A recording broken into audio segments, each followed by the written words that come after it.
TLB's biology ക്ലാസ്സസിൻ്റെ പുതിയൊരു വീഡിയോയിലേക്ക് ഏവർക്കും സ്വാഗതം.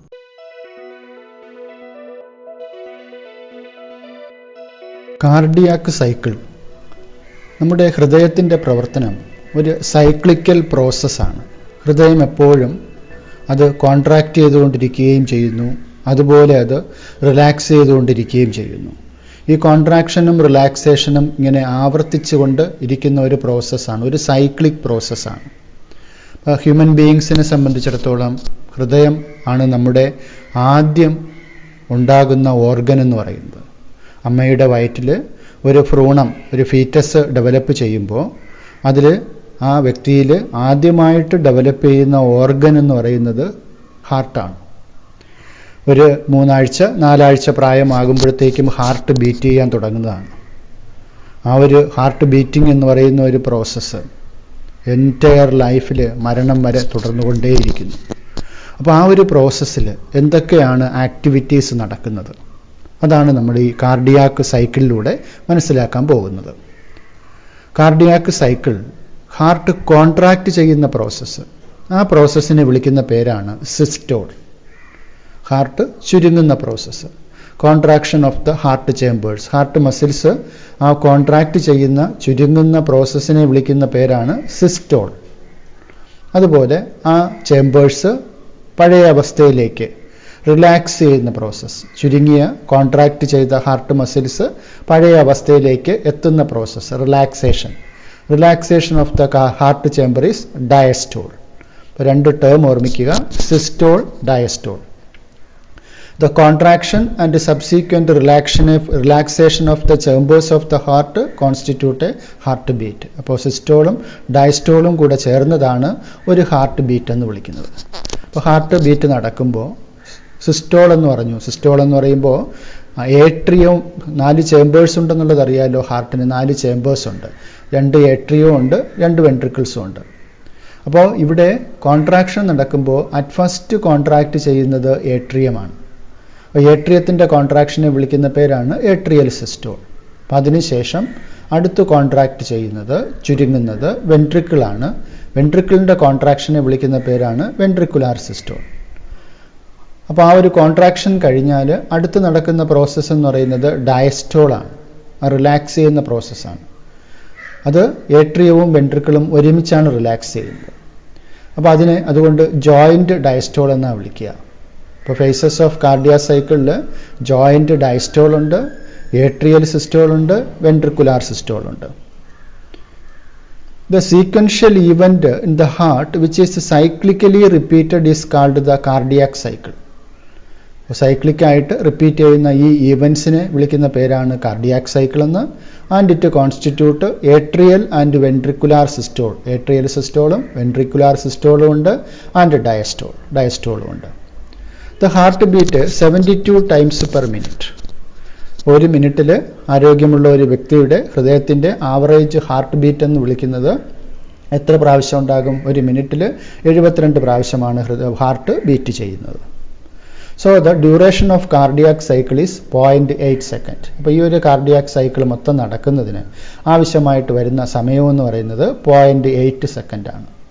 60 സെക്കൻഡ് കൊണ്ട് 72 പ്രാവശ്യം ബീറ്റ് ചെയ്യുന്നു. അങ്ങനെയാണെങ്കിൽ ഒരു ബീറ്റിന് വേണ്ടി വരുന്ന സമയമെന്ന് പറയുന്നത് 0.8 സെക്കൻഡാണ്. ഇനി ഓരോ സ്റ്റെപ്പായിട്ട് നമുക്ക് നോക്കാം. Atrial systole. ഏട്രിയ കോൺട്രാക്റ്റ് ചെയ്യുമ്പോൾ എന്തൊക്കെ പ്രോസസ്സാണ് നടക്കുന്നത്? All the 4 chambers are in the relaxed state.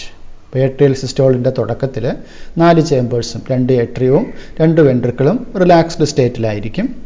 Tricuspid and bicuspid valves are open. ഇപ്പോൾ 2 വാൽവ് ഉണ്ടെന്നുള്ള കാര്യം അറിയാം നമുക്കിവിടെ. ഏട്രിയത്തിനെയും വെൻട്രിക്കിളിനെയും തങ്ങളിൽ സെപ്പറേറ്റ് ചെയ്തുകൊണ്ട് റൈറ്റ് സൈഡിലുള്ള വാൽവാണ് ട്രൈകസ്പിഡ് വാൽവ്, ലെഫ്റ്റ് സൈഡിലുള്ള വാൽവാണ് ബൈകസ്പിഡ് വാൽവ്. അപ്പോൾ ഈ 2 വാൽവും തുറന്നിരിക്കുന്ന അവസ്ഥയിലേക്ക് വരും. Tricuspid and bicuspid valves are open. Blood from the pulmonary veins and vena cava flows in to the left and right ventricles. Blood from the pulmonary veins. Pulmonary veins നമുക്കിവിടെ കാണാം. നമ്മുടെ ലങ്സിൽ നിന്നും ഓക്സിജനേറ്റഡ് ബ്ലഡ് ഹാർട്ടിലേക്ക് കൊണ്ടുവരുന്ന blood വെസലാണ് pulmonary veins. അപ്പോൾ pulmonary veins oxygenated blood left ഏട്രിയത്തിലേക്ക് കൊണ്ടുവരുന്നു. അപ്പോൾ അതുപോലെ വീനക്കാവ, സുപ്പീരിയർ വീനക്കാവയുണ്ട്, ഇൻഫീരിയർ വീനക്കാവയുണ്ട്. അപ്പോൾ ഈ രണ്ട് വീനക്കാവയും ഡീഓക്സിജനേറ്റഡ് ബ്ലഡ് ബോഡിയിൽ നിന്നും കളക്ട് ചെയ്ത് കൊണ്ടുവന്ന് ഇവിടെ റൈറ്റ് ഏട്രിയത്തിലേക്ക് കൊണ്ടുവരുന്നു. അപ്പോൾ ഇവിടെ രണ്ട് വാൽവും ഓപ്പൺ ആകുന്നു. Right valve, tricuspid valve open ആകുന്നു, ബൈക്കസ്പിഡ് വാൽവ് ഓപ്പൺ ആകുന്നു. Blood from the pulmonary veins and vena cava flows in to the left and right ventricles. Pulmonary veins എവിടത്തേക്ക് വരുന്നു? ലെഫ്റ്റ് വെൻട്രിക്കിളിലേക്ക് വരുന്നു.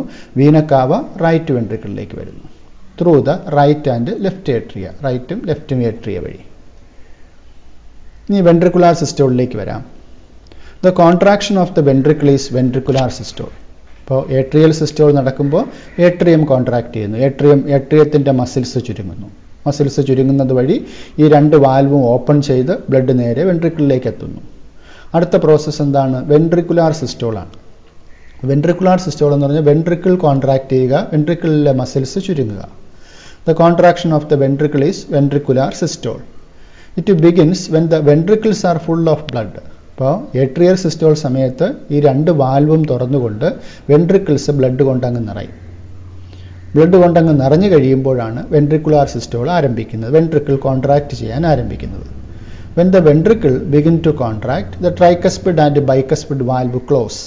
അപ്പോൾ വെൻട്രിക്കിൾ കോൺട്രാക്ട് ചെയ്യാൻ ആരംഭിക്കുമ്പോൾ ഈ രണ്ട് വാൽവും അടയും. ട്രൈക്കസ്പിഡ് വാൽവും ബൈക്കസ്പിഡ് വാൽവും ക്ലോസ് ആകും. And the deoxygenated blood is forced to enter the pulmonary artery. അപ്പോൾ ഇവിടെ ഡീഓക്സിജനേറ്റഡ് ബ്ലഡ് ആണ്, റൈറ്റ് വെൻട്രിക്കിളിൽ ഡീഓക്സിജനേറ്റഡ് ബ്ലഡ് ആണ്. അപ്പോൾ deoxygenated blood forced to enter the pulmonary artery. ഈ രണ്ട് ഇവിടുത്തെ മസിൽസ് ചുരുങ്ങുമ്പോൾ എന്താ സംഭവിക്കുക? ഇവിടുത്തെ വാൽവുണ്ട്, സെമിലൂണാർ വാൽവ്സ് ഉണ്ട്. ഈ സെമിലൂണാർ വാൽവുകൾ എന്ത് ചെയ്യും? ഫോഴ്സ് കൊണ്ടങ്ങ് തള്ളി തുറക്കപ്പെടും. അപ്പോൾ ബ്ലഡ് ഈ പൾമനറി ആർട്ടറിയിലേക്ക് എൻ്റർ ചെയ്യും. പൾമനറി ആർട്ടറി എന്ന് പറയുന്നത് ഡീഓക്സിജനേറ്റഡ് ബ്ലഡിനെ ലങ്സിലേക്ക് കൊണ്ടുപോകുന്ന ആർട്ടറിയാണ്.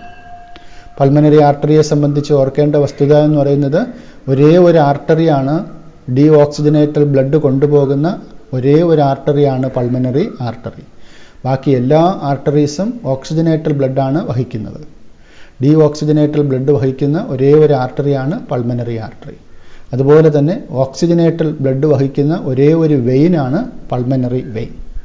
ഈ രണ്ടും വേർതിരിച്ചോർമ്മിക്കുക. ആർട്ടറി എന്ന് പറയുന്നത് സാധാരണ രീതിയിൽ ഓക്സിജനേറ്റഡ് ബ്ലഡ് കൊണ്ടുപോകുന്ന ബ്ലഡ് വെസൽസിനെയാണ് ആർട്ടറി എന്ന് വിളിക്കുന്നത്. എന്നാൽ ഡീഓക്സിജനേറ്റഡ് ബ്ലഡ് കൊണ്ടുപോകുന്ന ആർട്ടറിയാണ് പൾമനറി ആർട്ടറി.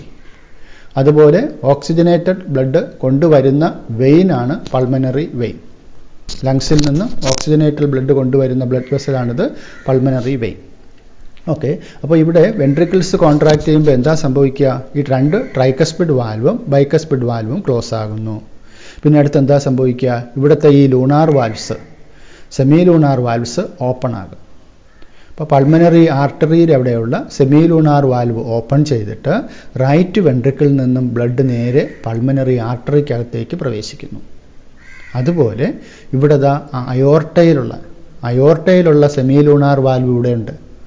ആ വാൽവും ഓപ്പൺ ആയിട്ട് ഓക്സിജനേറ്റഡ് ബ്ലഡ് നേരെ അയോർട്ടയിലേക്ക് പ്രവേശിക്കുന്നു.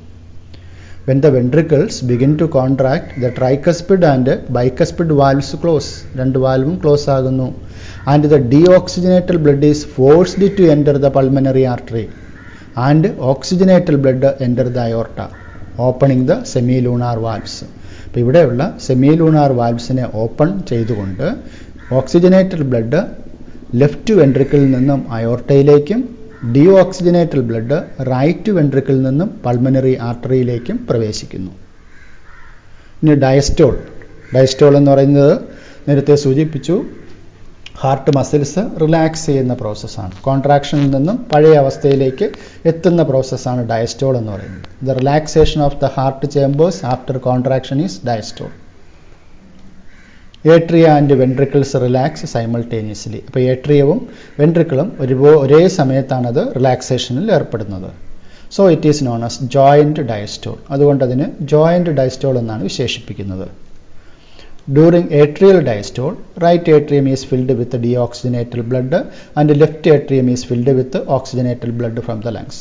അപ്പോൾ ഏട്രിയം ഡയസ്റ്റോൾ ചെയ്യുമ്പോൾ എന്താ സംഭവിക്കുക? ഇവിടെ ഡീഓക്സിജനേറ്റഡ് ബ്ലഡ് ഇവിടെ എത്തും, റൈറ്റ് ഏട്രിയത്തിലെത്തുന്നു. ഓക്സിജനേറ്റഡ് ബ്ലഡ് ലെഫ്റ്റ് ഏട്രിയത്തിലെത്തുന്നു. അപ്പോൾ ഈ ഒരു കാർഡിയാക് സൈക്കിള് ഒന്നുകൂടെ നമുക്കൊന്ന് പരിശോധിക്കാം. ആദ്യം ഏട്രിയൽ സിസ്റ്റോളാണ് ആദ്യം പറയുന്നത്. ഏട്രിയം കോൺട്രാക്ട് ചെയ്യുന്നു. ഏട്രിയം കോൺട്രാക്ട് ചെയ്യുമ്പോഴത്തേക്കും ഇവിടെ കാണുന്ന റൈറ്റ് സൈഡിൽ കാണുന്ന ട്രൈകസ്പിഡ് വാൽവ് ഉണ്ട്, ലെഫ്റ്റ് സൈഡിൽ കാണുന്ന മിട്രൽ വാൽവ് അല്ലെങ്കിൽ ബൈകസ്പിഡ് വാൽവ് ഉണ്ട്. അപ്പോൾ ഈ രണ്ട് വാൽവും എന്ത് ചെയ്യുന്നു? ഏട്രിയത്തിൻ്റെ കോൺട്രാക്ഷൻ വഴി കൂടുതലായിട്ട് തുറന്നിട്ട് ബ്ലഡ് ഈ രണ്ട് വെൻട്രിക്കിൾസിലേക്കും പ്രവേശിക്കുന്നു. റൈറ്റും ലെഫ്റ്റും വെൻട്രിക്കിൾസിലേക്ക് പ്രവേശിക്കുന്നു. ഈ രണ്ട് വെൻട്രിക്കിളും ബ്ലഡ് കൊണ്ട് ഫില്ലായി കഴിഞ്ഞാൽ വെൻട്രിക്കിൾ കോൺട്രാക്ട് ചെയ്യാൻ ആരംഭിക്കും. വെൻട്രിക്കിൾ കോൺട്രാക്ട് ചെയ്യാൻ ആരംഭിക്കുമ്പോഴത്തേക്കും ഈ രണ്ട് വാൽവും ക്ലോസ് ആവും. ട്രൈകസ്പിഡ് വാൽവും ക്ലോസ് ആവും, മിട്രൽ വാൽവ് ബൈകസ്പിഡ് വാൽവും ക്ലോസ് ആവും. പിന്നെ ഏതൊക്കെ വാൽവ് ഓപ്പൺ ആകും? ഇവിടെ കാണുന്ന സെമി ലൂണാർ വാൽവ്സ് ഉണ്ട്. അപ്പോൾ പൾമനറി ആർട്ടറിയിൽ കാണുന്ന വാൽവിനെ പൾമനറി വാൽവ് എന്നും പറയാറുണ്ട്. അതുപോലെ തന്നെ അയോർട്ടയിൽ കാണുന്ന വാൽവിനെ അയോർട്ടിക് വാൽവ് എന്നും പറയാറുണ്ട്. രണ്ടിടത്തും കാണുന്നത് സെമി ലൂണാർ വാൽവ്സ് ആണ്. പൾമനറി ആർട്ടറിയിലെ വാൽവിനെ പൾമനറി വാൽവ് എന്നും അയോർട്ടയിൽ കാണുന്ന വാൽവിനെ അയോർട്ടിക് വാൽവ് എന്നും പറയുന്നു. അപ്പോൾ ഈ രണ്ട് വാൽവും ഓപ്പൺ ആകുന്നു. ബ്ലഡ് എന്ത് ചെയ്യുന്നു? വെൻട്രിക്കിൾസ് കോൺട്രാക്ട് ചെയ്യുമ്പോൾ നല്ല ഫോഴ്സിൽ ഈ രണ്ട് വാൽവും തള്ളി തുറന്നുകൊണ്ട് ബ്ലഡ് പൾമനറി ആർട്ടറിയിലേക്കും അയോർട്ടയിലേക്കും പ്രവേശിക്കും. ഇനി അടുത്ത സ്റ്റെപ്പ് എന്താണ്? ഡയസ്റ്റോൾ ആണ്. ഇപ്പോൾ ഡയസ്റ്റോൾ സമയത്ത് ഹാർട്ടിലെ നാല് ചേംബറിലുള്ള മസിൽസ്, ഏട്രിയത്തിലുള്ള മസിൽസും വെൻട്രിക്കിൾസിലുള്ള മസിൽസും ഒരുപോലെ അങ്ങ് പഴയ അവസ്ഥയിലേക്ക് എത്തുന്നു അല്ലെങ്കിൽ റിലാക്സ് ചെയ്യുന്നു. അപ്പോൾ ആ ഒരു റിലാക്സ് ചെയ്തിരിക്കുന്ന സമയത്ത് ഇവിടെ നിന്നും ബ്ലഡ് വീനക്കാവ വഴി വരുന്ന ബ്ലഡ് ഇവിടെ റൈറ്റും ഏട്രിയത്തിലും അതുപോലെ തന്നെ പൾമനറി വെയിൻസിൽ നിന്നും എത്തുന്ന ബ്ലഡ് ഇവിടെ ലെഫ്റ്റ് ഏട്രിയത്തിലും ഫില്ലായിക്കൊണ്ടിരിക്കുന്നു. അപ്പോൾ നോർമലി ആ ഒരു ഫോഴ്സ് കൊണ്ട് തന്നെ ഈ വാൽവ് കുറച്ച് തുറന്നിരിക്കും. ആ തുറന്നിരിക്കുന്ന വാൽവ് വഴി വെൻട്രിക്കിളിലേക്ക് ബ്ലഡ് എത്തും. അപ്പോൾ ഈ രീതിയിൽ ഏട്രിയൽ സിസ്റ്റോളും വെൻട്രിക്കിൾ സിസ്റ്റോളും വഴി ബ്ലഡ് പമ്പ് ചെയ്യപ്പെടും. ഡയസ്റ്റോൾ വഴി ബ്ലഡ് ഹാർട്ടിലേക്ക് ഇങ്ങനെ ഒഴുകി എത്തുന്ന ഒരു പ്രോസസ്സ് നടന്നുകൊണ്ടേയിരിക്കും. ഇനി നമുക്ക് സ്ട്രോക്ക് വോളിയം എന്താണെന്ന് പരിചയപ്പെടാം. അപ്പോൾ ഹാർട്ട് ഒരു പ്രാവശ്യം ബീറ്റ് ചെയ്യുമ്പോൾ എത്ര എമൗണ്ട് ബ്ലഡാണ് പമ്പ് ചെയ്യുന്നത്? നേരത്തെ നമ്മൾ പറഞ്ഞായിരുന്നു, വെൻട്രിക്കിൾസ് ആണ് നമ്മുടെ ബ്ലഡ് പമ്പ് ചെയ്യുന്ന ഹാർട്ട് ചേമ്പേഴ്സ്. വെൻട്രിക്കിൾ കോൺട്രാക്ട് ചെയ്യുമ്പോഴാണ് ബ്ലഡ് ഈ പറയുന്ന ബ്ലഡ് വെസൽസിലേക്ക് കടക്കുന്നത്, അതായത് അയോർട്ടയിലേക്കും പൾമനറി ആർട്ടറിയിലേക്കും പ്രവേശിക്കുന്നത്. അപ്പോൾ ഇങ്ങനെ പ്രവേശിക്കുമ്പോൾ എത്ര ക്വാണ്ടിറ്റി ബ്ലഡാണ് പമ്പ് ചെയ്യപ്പെടുന്നത്? ആ ക്വാണ്ടിറ്റിയാണ് സ്ട്രോക്ക് വോളിയം എന്ന് വിളിക്കുന്നത്. അപ്പോൾ during A cardiac cycle each ventricle pumps out approximately 70 ml of blood. അപ്പോൾ ഒരു വെൻട്രിക്കിൾ പമ്പ് ചെയ്യുന്നത് 70 മില്ലി ബ്ലഡാണ്. അപ്പോൾ അതിനെയാണ് എന്ത് പേരിൽ വിളിക്കുക? സ്ട്രോക്ക് വോളിയം എന്ന് വിളിക്കുക. During A cardiac cycle each ventricle pumps out approximately 70 ml of blood which is called stroke volume. അതിനെ എന്ത് പേരിൽ വിളിക്കുന്നു? സ്ട്രോക്ക് വോളിയം എന്നുള്ള പേരിൽ വിളിക്കുന്നു. ഇനി എന്താണ് cardiac output? The volume of blood pumped out from each ventricle per minute is called cardiac output. ഒരു മിനിറ്റിൽ ഒരു വെൻട്രിക്കിൾ എത്ര ബ്ലഡ് പമ്പ് ചെയ്യുന്നു അതിനെയാണ് കാർഡിയാക് ഔട്ട്പുട്ട് എന്ന് വിശേഷിപ്പിക്കുന്നത്. അതെങ്ങനെ കിട്ടും? സ്ട്രോക്ക് വോളിയത്തിനെ നമ്മൾ എന്ത് ചെയ്താൽ മതി? മൾട്ടിപ്ലൈ ചെയ്താൽ മതി. ഏത് ഫിഗർ കൊണ്ട്? Number of heart beats per minute. Number of heart beats per minute, അതാണ് കാർഡിയാക് ഔട്ട്പുട്ട് എന്ന് വിളിക്കുന്നത്. ഇപ്പോൾ stroke volume multiplied by number of heart beats per minute. അപ്പോൾ സ്ട്രോക്ക് വോളിയം എന്ന് പറയുന്നത് അറിയാം 70 ml ആണ്. ഹാർട്ട് റേറ്റ് എന്ന് പറയുന്നത് 72 ആണ്. 72 പ്രാവശ്യമാണ് മിനിറ്റിൽ. അപ്പോൾ 70 × 72 it is approximately equal to 5000 ml or 5 liters. അപ്പോൾ കാർഡിയാക് ഔട്ട്പുട്ട് എന്ന് പറയുന്നത് 5000 മില്ലി ഓർ 5 liters ആണ് cardiac output. The volume of blood pumped out from each ventricle per minute is called cardiac output. The stroke volume multiplied by the number of beats per minute gives the cardiac output. Stroke വോളിയത്തിന് number of heart beat per minute, അതാണ് heart rate എന്ന് വിളിക്കുന്നത്. അപ്പോൾ stroke volume multiplied by heart rate gives cardiac output. അപ്പോൾ cardiac output എത്രയാണെന്ന് ചോദിച്ചാൽ answer 5000 ml or 5 liters ആണ് cardiac output.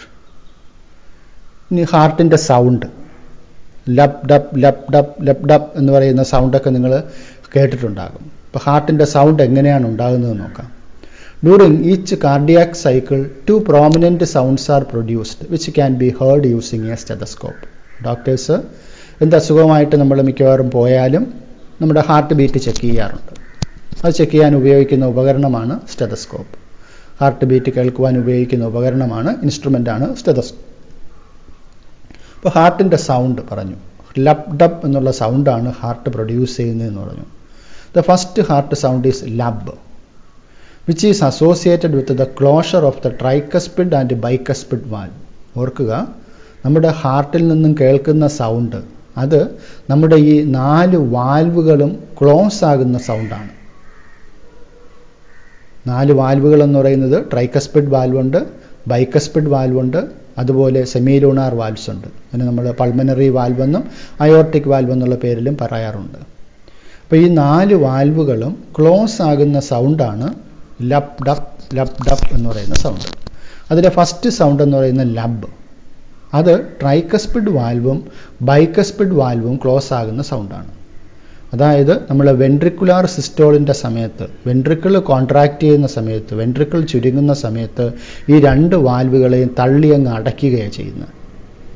ആ രീതിയിലാണ് ആ വാൽവുകൾ ക്രമീകരിക്കപ്പെട്ടിരിക്കുന്നത്. അപ്പോൾ ഈ വാൽവുകൾ ഇവിടുത്തെ വെൻട്രിക്കിൾസിൻ്റെ പ്രഷർ കൊണ്ട് ഈ 2 വാൽവുകളും അടയും, അതുപോലെ ഈ 2 വാൽവുകളും തുറക്കും. ആ രീതിയിലാണ് ഹാർട്ടിൻ്റെ വാൽവുകളുടെ കൺസ്ട്രക്ഷൻ. അപ്പോൾ ഈ വാൽവിനെ ട്രൈക്കസ്പിഡ് ബൈക്കസ്പിഡ് വാൽവുകളെ ആ വെൻട്രിക്കുലാർ സിസ്റ്റോളിൻ്റെ ഫോഴ്സ് കൊണ്ട് അടയുന്ന സൗണ്ടാണ് Labh. The first heart sound is lub, which is associated with the closure of the tricuspid and bicuspid valve. Tricuspid വാൽവും ബൈക്കസ്പിഡ് വാൽവും ക്ലോസ് ആകുന്ന സൗണ്ടാണ് ലബ് എന്ന് പറയുന്ന sound. The second sound is dub, which is associated with the closure of the semilunar valves. ഈ sound എന്ന് പറയുന്നത്, Labh sound എന്ന് പറയുന്നത്, ഇതിനകത്തോട്ട് വെൻട്രിക്കുലാർ സിസ്റ്റോൾ നടക്കുന്ന സമയത്ത് ഈ 2 വാൽവുകളെയും തള്ളി തുറന്നുകൊണ്ട് ബ്ലഡ് ഈ പൾമനറി ആർട്ടറിയിലും അയോർട്ടയിലേക്കും പ്രവേശിക്കും. അപ്പോൾ ആ പ്രവേശിക്കുന്ന സമയത്ത് തൊട്ടടുത്ത സെക്കൻഡിൽ ആ വാൽവ് അങ്ങ് ക്ലോസ് ആകും. അപ്പോൾ ആ വാൽവ് ക്ലോസ് ആകുന്ന സൗണ്ടാണ് ഡബ്. ഇതിനകത്തോട്ട് ബ്ലഡ് അങ്ങ് കയറിക്കഴിഞ്ഞാൽ ഉടൻ തന്നെ ഈ വാൽവ് അങ്ങ് ക്ലോസ് ആകും. ഇതിൻ്റെ റിവേഴ്സ് ഫ്ലോ കൊണ്ട് ഈ വാൽവ് അങ്ങ് തള്ളി അടയും. അപ്പോൾ ആ അടയുന്ന ഒരു പ്രോസസ്സാണ് ഡബ്. ആ ഒരു പ്രോസസ്സിൽ കേൾക്കുന്ന സൗണ്ടാണ് ഡബ്. അപ്പോൾ ഓർക്കുക, ലബ് എന്ന് പറയുന്ന സൗണ്ട് വരുന്നത് എങ്ങനെയാണ്? ട്രൈക്കസ്പിഡ് വാൽവും ബൈക്കസ്പിഡ് വാൽവും ക്ലോസ് ആകുന്ന സൗണ്ടാണ് ലബ്. സെമിലൂണാർ വാൽവ്സ് ക്ലോസ് ആകുന്ന സൗണ്ടാണ് ഡബ്. അപ്പോൾ ഈ സൗണ്ട് എന്ന് പറയുന്നത് നമ്മുടെ മിക്കവാറും ഡോക്ടേഴ്സിന് സ്റ്റെതസ്കോപ്പ് വെച്ച് കേട്ടാൽ അതിലെന്തെങ്കിലുമൊക്കെ വേരിയേഷൻസ് സൗണ്ടിൽ ഉണ്ടാകുന്നെങ്കിൽ അത് ഹാർട്ടിൻ്റെ അബ്നോർമാലിറ്റിയെ സൂചിപ്പിക്കുന്നു എന്ന് മനസ്സിലാക്കും. വാൽവുകൾക്ക് കംപ്ലൈൻ്റ് ഉണ്ടോ, ഹാർട്ട് മസിൽസിന് കംപ്ലൈൻ്റ് ഉണ്ടോ എന്നൊക്കെ ഡോക്ടേഴ്സിന് സ്റ്റെതസ്കോപ്പ് വെച്ചിട്ട് ഈ സൗണ്ട് ഒബ്സർവ് ചെയ്യുമ്പോൾ മനസ്സിലാക്കാൻ സാധിക്കും. These sounds are of clinical diagnostic significance. ഇനി അടുത്ത് നമുക്ക് ഇലക്ട്രോ കാർഡിയോഗ്രാഫിനെ കുറിച്ച് മനസ്സിലാക്കാം. ഇപ്പോൾ എന്തെങ്കിലുമൊക്കെ നെഞ്ചുവേദനയോ അങ്ങനെ എന്തെങ്കിലുമൊക്കെ പ്രശ്നങ്ങളുമായിട്ടൊക്കെ പോകുമ്പോൾ ഡോക്ടേഴ്സ് ഫസ്റ്റിൽ പ്രിസ്ക്രൈബ് ചെയ്യുന്ന ഒരു ടെസ്റ്റാണ് ECG എടുക്കാൻ പറയും. ഇപ്പോൾ ECGയുടെ ഫുൾ ഫോം ഇലക്ട്രോ കാർഡിയോഗ്രാഫ് എന്നാണ് ECGയെ വിളിക്കുന്ന പേര്. അപ്പോൾ ഹാർട്ടിൻ്റെ പ്രവർത്തനത്തിൽ ഉണ്ടാകുന്ന എന്തെങ്കിലും ഫെയിലിയേഴ്സ്, എന്തെങ്കിലും താളപ്പിഴകൾ ഉണ്ടെങ്കിൽ അത് മനസ്സിലാക്കുവാൻ സഹായിക്കുന്ന ഒരു ഇൻസ്ട്രുമെൻ്റാണ്, ഐഡൻറ്റിഫൈ ചെയ്യാൻ സഹായിക്കുന്ന ഒരു ഇൻസ്ട്രുമെൻ്റാണ് ഇലക്ട്രോ കാർഡിയോഗ്രാഫ്, ECG എന്ന് വിളിക്കുന്നത്. അപ്പോൾ ഇവിടെ ആ പേരിൽ ഒരു വൈരുദ്ധ്യമുണ്ട്. നമ്മുടെ ഉപയോഗിക്കുന്ന ഈ മെഷീനെയാണ് നമ്മൾ ഇലക്ട്രോ കാർഡിയോഗ്രാഫ് എന്ന് വിളിക്കുന്നത്. അപ്പോൾ ഹാർട്ടിൻ്റെ പ്രവർത്തനങ്ങൾ നമുക്ക് കിട്ടുന്നത് ഒരു ഗ്രാഫിക്കൽ റെപ്രസെൻറ്റേഷനാണ് കിട്ടുന്നത്. ഇതുപോലെ ഒരു ഗ്രാഫിൽ ഇതുപോലെ ഒരു മാർക്കിങ്ങോട് കൂടിയ ഒരു റെപ്രസെൻറ്റേഷനാണ് നമുക്ക് കിട്ടുന്നത്, പേപ്പറിൽ കിട്ടുന്നത്, ഗ്രാഫ് പേപ്പറിൽ കിട്ടുന്നത്. അതിനെ വിളിക്കുന്ന പേര് ഇലക്ട്രോ കാർഡിയോഗ്രാം എന്നാണ് വിളിക്കുക. ഇപ്പോൾ ഗ്രാഫിക്കൽ റെപ്രസെൻറ്റേഷനിൽ കിട്ടുന്നതിന് ഇലക്ട്രോ കാർഡിയോഗ്രാം എന്നും ആ ഇൻസ്ട്രുമെൻറ്റിനെ ഇലക്ട്രോ കാർഡിയോഗ്രാഫ് എന്നുമാണ് വിളിക്കുന്നത്. The machine used to record the electrical activity of the heart during cardiac cycle is called electrocardiograph. ആ മെഷീനിനെ വിളിക്കുന്ന പേര് ഇലക്ട്രോകാർഡിയോഗ്രാഫ് എന്നാണ്. അതിൽ നിന്നും കിട്ടുന്ന ഗ്രാഫിനെ വിളിക്കുന്ന പേര് ഇലക്ട്രോകാർഡിയോഗ്രാം എന്നാണ്. അപ്പോൾ പേര് സൂചിപ്പിക്കുന്നത് ഇലക്ട്രോ കാർഡിയോഗ്രാഫാണ്. ഇപ്പോൾ ഗ്രാഫ് ഇൻസ്ട്രുമെൻറ്റിൻ്റെ പേരാണെന്നുള്ളത് ഓർക്കുക. നമുക്ക് കിട്ടുന്ന ആ ഒരു ഗ്രാഫിക്കൽ റെപ്രസെൻറ്റേഷന് ഇതുപോലത്തെ ഒരു ഗ്രാഫാണ് നമുക്ക് നോർമലി കിട്ടുന്ന ഒരു ECGയിൽ കിട്ടുന്നത്. അതിനൊരു 3 പീക്കുകൾ ഉണ്ടാകും. ഗ്രാഫിൽ നല്ല ഉയർന്നിരിക്കുന്ന 3 പോർഷൻസ് കാണും. ഒരു 2 പോർഷൻസിന് വലിയ ഹൈറ്റ് ഉണ്ടാവില്ല, എന്നാൽ ഒരു പോർഷൻ നല്ല ഹൈറ്റിലും കാണും. അപ്പോൾ ഇതിൽ ഓരോ പീക്കിനെയും ഓരോ പേര് വിളിക്കുന്നുണ്ട്. ഫസ്റ്റ് പീക്കിനെ P എന്ന പേര് വിളിക്കുന്നു, അതൊരു ചെറിയ പീക്കാണ്. രണ്ടാമത്തെ പീക്ക് എന്ന് പറയുന്നത് വലിയൊരു പീക്കാണ്, അതിന് QRS എന്നുള്ള പേര് കൊണ്ട് ഡിനോട്ട് ചെയ്യുന്നു. മൂന്നാമത് വരുന്നത് ഒരു ചെറിയ പീക്കാണ്, T എന്ന് പറയുന്ന പീക്ക്. അപ്പോൾ വീണ്ടും അത് റിപ്പീറ്റ് ചെയ്ത് വരുന്നു. അപ്പോൾ ഇവിടെ PQRST എന്നുള്ള രീതിയിലാണ് ഇതിനെ ഡിനോട്ട് ചെയ്യുന്നത്. ഇതിനെ P വേവ് എന്നും ഇതിനെ QRS വേവ് എന്നും ഇതിനെ T വേവ് എന്നും വിളിക്കുന്നു. ഇനി ഓരോ വേവും ഇങ്ങനെ ഉണ്ടാകാൻ അതിൻ്റെ നമ്മുടെ ഹാർട്ട് മസിൽസിൽ നടക്കുന്ന പ്രതിഭാസം എന്ന് പറയുന്നത്, ഒരു മസിൽ ഫിലമെൻറ്റിൽ അതിൽ നിന്നും ഒരു ആക്ടിവിറ്റി എങ്ങനെയാണത് കണ്ടക്ട് ചെയ്യപ്പെടുന്നതെന്ന് ചോദിച്ചാൽ, മസിൽ ഫൈബർ ആക്ടിവിറ്റി കണ്ടക്ട് ചെയ്യുന്നതിന് അതിൻ്റെ സ്റ്റിമുലസ് ട്രാവൽ ചെയ്യുന്നത് ആൾട്ടർനേറ്റായിട്ട് ഡീപോളറൈസേഷനും റീപോളറൈസേഷനും ഫിനോമിനൻ വഴിയാണ്. അപ്പോൾ കാർഡിയാക് മസിൽസിൽ മസിൽ ഫൈബറിൻ്റെ പുറവശം നോർമലി റസ്റ്റിലിരിക്കുന്ന ഒരു മസിൽ ഫൈബർ ആണെങ്കിൽ അതിൻ്റെ പുറത്ത് പോസിറ്റീവ് ചാർജുള്ള അയോൺസ് ആയിരിക്കും ധാരാളം കാണുക, അകവശത്ത് നെഗറ്റീവ് ചാർജുള്ള അയോൺസ് ആയിരിക്കും കാണുക. ഒരു റെസ്റ്റിംഗ് സ്റ്റേജിലിരിക്കുമ്പോൾ ആ സ്റ്റേജിലാണ് കാണുക. പോസിറ്റീവ് ചാർജുള്ള അയോൺസ് പുറത്തും നെഗറ്റീവ് ചാർജുള്ള അയോൺസ് മസിൽ ഫൈബറിൻ്റെ അകത്തും കാണും. അപ്പോൾ ഇത് ചേഞ്ച് ആകുന്നതിനെയാണ്, അതായത് പുറത്ത് നെഗറ്റീവ് ചാർജും അകത്ത് പോസിറ്റീവ് ചാർജിലേക്കും മാറും. ഒരു ഇമ്പൾസ് കണ്ടക്ട് ചെയ്യുമ്പോൾ, ഒരു മസിലിൽ കൂടെ ഒരു ഇമ്പൾസ് കണ്ടക്ഷൻ നടക്കുമ്പോൾ, മസിൽ ഫൈബർ കോൺട്രാക്ട് ചെയ്യുമ്പോൾ ഈ ഒരു പ്രതിഭാസം നടക്കും. അപ്പോൾ അതിനെ വിളിക്കുന്ന പേരാണ് ഡീപോളറൈസേഷൻ. കാരണം ഇവിടെ പൊളാരിറ്റിക്ക് വ്യത്യാസം വരുന്നു. നേരത്തെ പോസിറ്റീവ് ചാർജ് ഉണ്ടായിരുന്നത് നെഗറ്റീവ് ചാർജിലേക്ക് മാറുന്നു. അപ്പം അതിനെയാണ് ഡീപോളറൈസേഷൻ എന്ന് വിളിക്കുന്നത്. ഡീപോളറൈസേഷൻ ഈ ഒരു ഗ്രാഫിൽ നമുക്ക് കാണാം. ഇവിടെ ഡീപോളറൈസേഷൻ ബിഗിൻ ചെയ്യുന്നു, ഇവിടെ മൊത്തം ഡീപോളറൈസേഷൻ കംപ്ലീറ്റ് ചെയ്യുന്നു. അപ്പോൾ അതിനെ ഒരു ഗ്രാഫിക്കൽ റെപ്രസെൻറ്റേഷൻ വന്നപ്പോൾ ഇങ്ങനെ ഒരു പീക്ക് കിട്ടി. കംപ്ലീറ്റ് ആയിട്ട് ഡീപോളറൈസ് ചെയ്തപ്പോൾ ഇങ്ങനെ ഒരു പീക്ക് കിട്ടി. ഇനി അത് പഴയ അവസ്ഥയിലേക്ക് തിരിച്ചെത്തുമ്പോൾ അതിനെ റീപോളറൈസേഷൻ എന്ന് വിളിക്കുന്നു. ഇവിടെ ഹാഫ് റീപോളറൈസ് ചെയ്തു, ഇവിടെ ഫുള്ളും റീപോളറൈസ് ചെയ്തു. അപ്പോൾ ഇങ്ങനെ ഒരു വേവ് കിട്ടുന്നു. അപ്പോൾ ഈ രീതിയിൽ ആൾട്ടർനേറ്റ് ഡീപോളറൈസേഷൻ റീപോളറൈസേഷൻ ഫിനോമിന വഴിയാണ് ഒരു ഇമ്പൾസ് ട്രാവൽ ചെയ്തു പോകുന്നത്. അപ്പോൾ ഇവിടെ P വേവ് എന്ന് പറയുന്നത് അത് ഏട്രിയത്തിൻ്റെ ഡീപോളറൈസേഷനെ സൂചിപ്പിക്കുന്നു. ഏട്രിയൽ മസിൽസ് കോൺട്രാക്ട് ചെയ്യുമ്പോൾ ആ ഡീപോളറൈസേഷൻ്റെ സ്റ്റിമുലസിൻ്റെ ഒരു ഗ്രാഫാണ് P വേവ് എന്ന് പറയുന്നത്. QRS വേവ് എന്ന് പറയുന്നത് അത് വലിയൊരു ഗ്രാഫാണ്, വലിയൊരു പീക്കാണ്.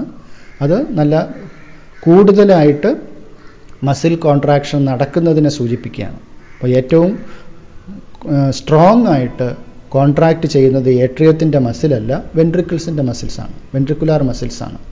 കാരണം അതാണ് പമ്പ് ചെയ്യുന്ന ചേമ്പേഴ്സ് എന്ന് പറയുന്നത്. ശരീരത്തിൻ്റെ എല്ലാ ഭാഗത്തും ബ്ലഡ് നല്ല ഫോഴ്സിൽ എത്താൻ വേണ്ടി ശരിക്കും പമ്പ് ചെയ്യുന്ന ചേമ്പേഴ്സ് എന്ന് പറയുന്നത് വെൻട്രിക്കിളിൻ്റെ ചേമ്പേഴ്സാണ്. അപ്പോൾ ആ വെൻട്രിക്കിൾസിൻ്റെ ചേമ്പേഴ്സ് ഡീപോളറൈസേഷന് വിധേയമാകുമ്പോഴാണ് QRS വേവ് ഉണ്ടാകുന്നത്. അപ്പോൾ അത്രയും ഒരു ഇലക്ട്രിക്കൽ എക്സൈറ്റേഷൻ ഇവിടെ ഉണ്ടായിട്ടുണ്ട്. എന്നാൽ T വേവ് എന്ന് പറയുന്നത് റീപോളറൈസേഷനെ സൂചിപ്പിക്കുന്ന വേവാണ്. ഏട്രിയവും വെൻട്രിക്കിളും നേരത്തെ പറഞ്ഞു ജോയിൻ്റ് ഡയസ്റ്റോളാണ്, ഒരുമിച്ചാണത് റിലാക്സ് ചെയ്യുന്നത്. അപ്പോൾ അതിൻ്റെ ഒരു വേവാണ് T വേവിലൂടെ കാണുന്നത്. The P wave represents the electrical excitation or depolarization of the atria. Atriയുടെ depolarization സൂചിപ്പിക്കുന്നു P wave. The QRX complex represents the depolarization of the ventricle. QRX complex represents the depolarization. Ventricle-ന്റെ depolarization സൂചിപ്പിക്കുന്നു. The T wave represents the return of the ventricle from excited to normal state. അതിനെയാണ് repolarisation എന്ന് വിശേഷിപ്പിക്കുന്നത്. The end of the T wave marks the end of the systole. ഇപ്പോൾ T വേവിൻ്റെ end എന്ന് പറയുന്നത് സിസ്റ്റോളിൻ്റെ എൻഡിനെ സൂചിപ്പിക്കുന്നു. The deviation from the standard shape indicates abnormality or disease. അപ്പോൾ ഒരാളിൻ്റെ ECG എടുത്ത് നോക്കുമ്പോൾ ഈ ഒരു രീതിയിൽ കാണേണ്ട ഗ്രാഫിന് ഡീവിയേഷൻ വന്ന് കാണുന്നു എങ്കിൽ there is something abnormal in his heart എന്ന് ഊഹിക്കാം. എന്തെങ്കിലും ചിലപ്പോൾ ഹാർട്ടിൻ്റെ മസിൽസിനുള്ള വീക്ക്നെസ് ആകാം, അല്ലെങ്കിൽ വാൽവുകൾക്കുണ്ടാകുന്ന കംപ്ലൈൻറ്റുകളാകാം. അങ്ങനെ പല രീതിയിൽ ഈ ഒരു ECGക്ക് വ്യത്യാസം വരാം. ബ്ലോക്കുകൾ ഉണ്ടാകുന്നത് വഴി ഇങ്ങനെയൊക്കെ സംഭവിക്കാം. Hence it has great significance. അപ്പോൾ ECG എന്ന് പറയുന്നത് ഹാർട്ടിൻ്റെ ഒരു പ്രവർത്തനത്തെ സംബന്ധിച്ചിടത്തോളം അറിയാനുള്ള ഏറ്റവും ബെസ്റ്റ് ടൂളാണ് ECG എന്ന് പറയുന്നത്. ഇനി നമുക്ക് ഡബിൾ സർക്കുലേഷൻ എന്താണെന്ന് നോക്കാം. നേരത്തെ നമ്മൾ മനസ്സിലാക്കിയതാണ് ബേർഡ്സിലും മാമൽസിലും ഒക്കെ കംപ്ലീറ്റ് ഡബിൾ സർക്കുലേഷൻ ആണ് എന്നുള്ളത് മനസ്സിലാക്കിയതാണ്. അപ്പോൾ ഡബിൾ സർക്കുലേഷൻ എന്നതുകൊണ്ട് ഉദ്ദേശിക്കുന്നത് നമുക്ക് നമ്മുടെ ബ്ലഡ് ഓക്സിജനേറ്റ് ചെയ്യുക എന്നുള്ള ഒരു പർപ്പസ് ഹാർട്ടിനുണ്ട്. ഈ ഓക്സിജനേറ്റ് ചെയ്ത ബ്ലഡ് ശരീരത്തിൻ്റെ എല്ലാ ഭാഗത്തും എത്തിക്കുക എന്നുള്ള പർപ്പസുമുണ്ട്. അപ്പോൾ ഓക്സിജനേറ്റ് ചെയ്യാനുള്ള പർപ്പസ് എന്ന് പറയുമ്പോൾ നമ്മുടെ ശരീരത്തിലെ വിവിധ പ്രവർത്തനങ്ങൾ വഴി ഒരുപാട് കാർബൺ ഡൈ ഓക്സൈഡ് ഉണ്ടാകുന്നു. അപ്പോൾ ആ കാർബൺ ഡൈ ഓക്സൈഡിൻ്റെ അളവ് കൂടിയ ബ്ലഡാണ് ഡീഓക്സിജനേറ്റഡ് ബ്ലഡ് എന്ന് പറയുന്ന ബ്ലഡ്. അതാണ് ഇവിടെ ബ്ലൂ കളറിൽ കാണിച്ചിരിക്കുന്നത്. ഓക്സിജൻ്റെ അളവ് കൂടുതലും ഓക്സിജൻ്റെ അളവ് കുറവും കാർബൺ ഡൈ ഓക്സൈഡിൻ്റെ അളവ് കൂടുതലുമായിട്ടുള്ള ബ്ലഡാണ് ഡീഓക്സിജനേറ്റഡ് ബ്ലഡ്. അപ്പോൾ ശരീരത്തിലുള്ള ഡീഓക്സിജനേറ്റഡ് ബ്ലഡിനെ കംപ്ലീറ്റ് കളക്ട് ചെയ്ത് കൊണ്ടുവന്ന് റൈറ്റ് ഏട്രിയത്തിൽ കൊടുക്കുന്നു. റൈറ്റ് ഏട്രിയത്തിൽ നിന്നും റൈറ്റ് വെൻട്രിക്കിളിലേക്ക് എത്തുന്നു. റൈറ്റ് വെൻട്രിക്കിൾ ഇത് പമ്പ് ചെയ്തിട്ട് പൾമനറി ആർട്ടറി വഴി ലങ്സിലേക്ക് കൊണ്ടുപോകുന്നു. അപ്പോൾ ലങ്സിൽ വെച്ചിട്ട് ഇവിടെ കാർബൺ ഡൈ ഓക്സൈഡിനെ പുറത്തേക്ക് നമ്മുടെ നിശ്വാസവായുവിലൂടെ പുറത്തേക്ക് കളയുന്നു, ഓക്സിജൻ അബ്സോർബ് ചെയ്യുന്നു. അപ്പോൾ അങ്ങനെ ഉണ്ടാകുന്ന ഓക്സിജനേറ്റഡ് ബ്ലഡിനെ പൾമനറി വെയിൻസ് ക്യാരി ചെയ്തിട്ട് ലെഫ്റ്റ് ഏട്രിയത്തിൽ കൊണ്ടുവരുന്നു. ലെഫ്റ്റ് ഏട്രിയത്തിൽ നിന്നും ലെഫ്റ്റ് വെൻട്രിക്കിളിലേക്ക് എത്തുന്നു. ലെഫ്റ്റ് വെൻട്രിക്കിൾ ഇതിനെ പമ്പ് ചെയ്ത് അയോർട്ട വഴി മറ്റ് ആർട്ടറീസ് വഴി ശരീരത്തിൻ്റെ എല്ലാ ഭാഗത്തും എത്തിക്കുന്നു. ഈ രീതിയിലാണ് നമ്മുടെ ഒരു സർക്കുലേറ്ററി സിസ്റ്റം വർക്ക് ചെയ്യുന്നത്. അപ്പോൾ ഇവിടെ ഹാർട്ട് മുതൽ ലങ്സ് വരെയുള്ള സർക്കുലേഷൻ. അപ്പോൾ അങ്ങനെ ഒരു സർക്കുലേഷനുണ്ട്. ആ സർക്കുലേഷനാണ് നമ്മൾ പൾമനറി സർക്കുലേഷൻ എന്ന് വിളിക്കുന്നത്. ഹാർട്ടിൽ നിന്നും ബ്ലഡ് പമ്പ് ചെയ്ത് ലങ്സിലേക്ക് കൊടുക്കുന്നു. ലങ്സിൽ വെച്ച് ഓക്സിജനേഷൻ നടന്നിട്ട് തിരിച്ച് ഹാർട്ടിലേക്ക് കൊണ്ടുവരുന്നു. അങ്ങനെ ഹാർട്ട് ടു ലങ് സർക്കുലേഷനെയാണ് പൾമനറി സർക്കുലേഷൻ എന്ന് വിളിക്കുന്നത്. അതുപോലെ ഓക്സിജനേറ്റഡ് ബ്ലഡ് ഹാർട്ട് പമ്പ് ചെയ്തിട്ട് ശരീരത്തിൻ്റെ എല്ലാ ഭാഗത്തേക്കും എത്തിക്കുന്നു. എല്ലാ ഭാഗത്തു നിന്നും ഡീഓക്സിജനേറ്റഡ് ബ്ലഡ് കളക്ട് ചെയ്ത് വീണ്ടും ഹാർട്ടിലേക്ക് കൊണ്ടുവരുന്നു. അങ്ങനെ heart to different body parts circulation, different body systems സർക്കുലേഷനെയാണ് സിസ്റ്റമിക് സർക്കുലേഷൻ എന്ന് വിളിക്കുന്നത്. അപ്പോൾ രണ്ട് രീതിയിലുള്ള സർക്കുലേഷനുണ്ട്. Pulmonary സർക്കുലേഷനുമുണ്ട്, systemic സർക്കുലേഷനുമുണ്ട്. നമുക്ക് വിശദാംശമായിട്ടൊന്ന് പരിശോധിക്കാം. Human heart is a double pump. Each side pumps blood to two different system known as double circulation. It involves pulmonary circulation and systemic circulation. അപ്പോൾ ഇവിടെ ഫിഗർ നോക്കുക. ഇവിടെ right atrium, left atrium, right ventricle, left ventricle. ഇവിടെ body പാർട്സിൽ നിന്നും different body പാർട്സിൽ നിന്നും vena cava എന്ന് പറയുന്ന ലാർജ് വെയിൻ ലാസ്റ്റിൽ അൾട്ടിമേറ്റ്ലി ഡീഓക്സിജനേറ്റഡ് ബ്ലഡിനെ കളക്ട് ചെയ്ത് കൊണ്ടുവന്ന് റൈറ്റ് ഏട്രിയത്തിൽ കൊണ്ടുവരുന്നു. ഇവിടെ നിന്നും അടുത്ത് റൈറ്റ് വെൻട്രിക്കിളിലേക്ക് ആ ബ്ലഡ് എത്തുന്നു. റൈറ്റ് വെൻട്രിക്കിൾ ഈ ബ്ലഡിനെ പമ്പ് ചെയ്ത് പൾമനറി ആർട്ടറിയിലൂടെ ലങ്സിലേക്ക് എത്തിക്കുന്നു. ലങ്സിൽ വെച്ച് ഈ ബ്ലഡിന് ഓക്സിജനേഷൻ നടക്കുന്നു. എന്നിട്ട് ഓക്സിജനേറ്റഡ് ബ്ലഡ് പൾമനറി വെയിൻ വഴി വീണ്ടും ലെഫ്റ്റ് ഏട്രിയത്തിൽ എത്തുന്നു. അവിടെ നിന്നും ലെഫ്റ്റ് വെൻട്രിക്കിളിൽ എത്തുന്നു. ലെഫ്റ്റ് വെൻട്രിക്കിൾ ഇതിനെ പമ്പ് ചെയ്ത് അയോർട്ടയിലേക്ക് കൊടുക്കുന്നു. അയോർട്ടയിൽ നിന്നും അയോർട്ട വഴി ഡിഫറൻറ്റ് ബോഡി പാർട്സിൽ ഈ ബ്ലഡ് എത്തുന്നു. അപ്പോൾ ഇവിടെ രണ്ട് സർക്കുലേഷൻ ഇവിടെ കാണാൻ നമുക്ക്. ഈ ഹാർട്ട് ടു ലങ് സർക്കുലേഷനെയാണ് നമ്മൾ പൾമനറി സർക്കുലേഷൻ എന്ന് വിളിക്കുന്നത്. Heart to different body parts സർക്കുലേഷനെയാണ് നമ്മൾ സിസ്റ്റമിക് സർക്കുലേഷൻ എന്ന് വിളിക്കുന്നത്. ഇനി നമുക്ക് പൾമനറി സർക്കുലേഷൻ്റെ പ്രത്യേകതകളൊന്ന് പരിശോധിക്കാം. The circulation between the heart and lungs is called pulmonary circulation. ഹാർട്ടും ലങ്സും തമ്മിലുള്ള സർക്കുലേഷനാണ് pulmonary circulation. The deoxygenated blood from the right ventricle is pumped into the pulmonary artery. Deoxygenated blood from the right ventricle. Right വെൻട്രിക്കിളിൽ നിന്നും deoxygenated blood pump ചെയ്തിട്ട് എവിടത്തേക്ക് കൊടുക്കുന്നു? Pulmonary ആർട്ടറിയിലേക്ക് കൊടുക്കുന്നു. Pulmonary artery ഇതാ ഇവിടെ കാണിച്ചിട്ടുണ്ടോ? ഇവിടെ റൈറ്റ് വെൻട്രിക്കിളിൽ നിന്നും പൾമനറി ആർട്ടറിയുടെ രണ്ട് ബ്രാഞ്ചസും ലങ്സിലേക്ക് പോകുന്നു. റൈറ്റ് ലങ്ങിലേക്കും ലെഫ്റ്റ് ലങ്ങിലേക്കും പോകുന്നു. Oxygenated blood from lungs is carried to the left atrium by pulmonary veins. അപ്പോൾ ലങ്സിൽ വെച്ച് ഓക്സിജനേഷൻ നടന്നിട്ട് പൾമനറി വെയിൻസ്, ഇവിടെ കാണാൻ നമുക്ക് പൾമനറി വെയിൻസ് 2 ലങ്ങിൽ നിന്നും കളക്ട് ചെയ്ത് കൊണ്ടുവന്ന് ഇവിടെ ലെഫ്റ്റ് ഏട്രിയത്തിൽ കൊടുക്കുന്നു. Oxygenated blood from lungs is carried to the left atrium by pulmonary veins. This type of heart to lung circulation is called pulmonary circulation. അപ്പോൾ ഈ രീതിയിൽ ഹാർട്ടും ലങ്ങും തമ്മിലുള്ള, ഹൃദയവും ശ്വാസകോശവും തമ്മിലുള്ള ബ്ലഡ് സർക്കുലേഷനെ വിളിക്കുന്ന പേരാണ് പൾമനറി സർക്കുലേഷൻ. ഇനി എന്താണ് സിസ്റ്റമിക് സർക്കുലേഷൻ? വിശദമായിട്ടൊന്ന് പരിശോധിക്കാം.